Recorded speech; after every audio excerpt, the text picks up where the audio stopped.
राज खान, आप देख रहे हैं सौभाग्य एकेडमी पर आपका स्वागत है।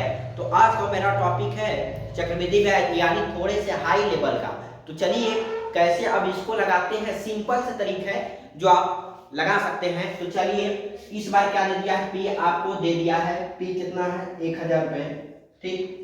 रेट आपको कितना है 10%, एन कितना है 3 वर्ष, और इसके बाद क्या पूछा है सी आई बराबर वाट पूछा है, एस आई बराबर वाट पूछा है, फिर सी आई और एस आई का अंतर पूछा है, और क्या पूछा है अमाउंट बराबर क्या पूछा है वाट पूछा है।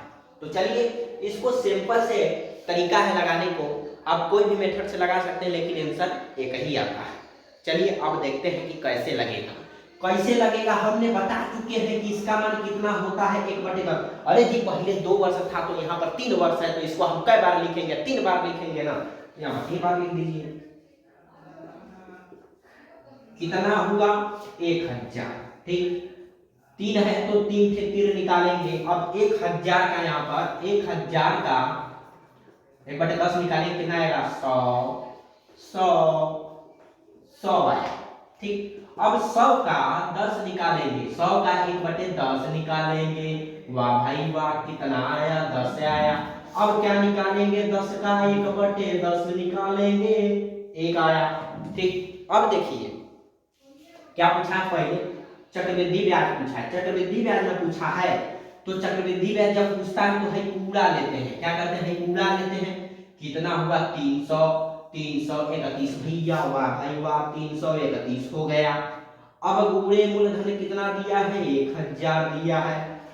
और जब चक्रवृद्धि ब्याज निकालना हो, साधारण ब्याज या अमाउंट निकालना हो या मिश्र धन कुछ भी निकालना हो तो इसको नीचे लिखेंगे। कितना आया 301 रुपए, ठीक। अब क्या निकालना है साधारण ब्याज, ठीक। चलिए अब साधारण ब्याज यही ना है जो आपका आया है साधारण ब्याज है। तो साधारण ब्याज इसी को आप क्या कर सकते हैं, साधारण ब्याज 300 हुआ तो यहाँ पर 300 लिख दीजिए। मूलधन कितना है 1000 रुपया, वाह भाई वाह, मूलधन 1000 रुपए है। आपका बटा कितना है 100, यानी जो इसके बटा है तो भी तो इसके बटा होगा ना, तो यहाँ से काट दीजिए 300 आया भाई वाह, 300 हो गया। अब साधारण ब्याज चक्रवृद्धि ब्याज का अंतर आप यहाँ से भी निकाल सकते हैं 31, लेकिन नहीं निकालना चाहते हैं तो यहाँ से चलिए निकाल लीजिए। यही जो है आपका साधारण ब्याज का अंतर कितना है 31 गुणे 100 अपान के 1000, ठीक। कटा कितना आया 31।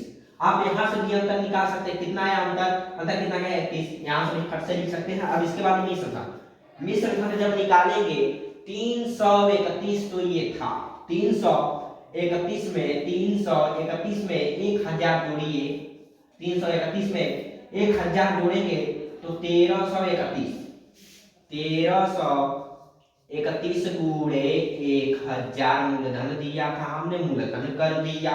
अब इसके बाद इसको नीचे लिखेंगे, ठीक हो गया। इससे ये कटा, इससे ये कितना बचा 1331।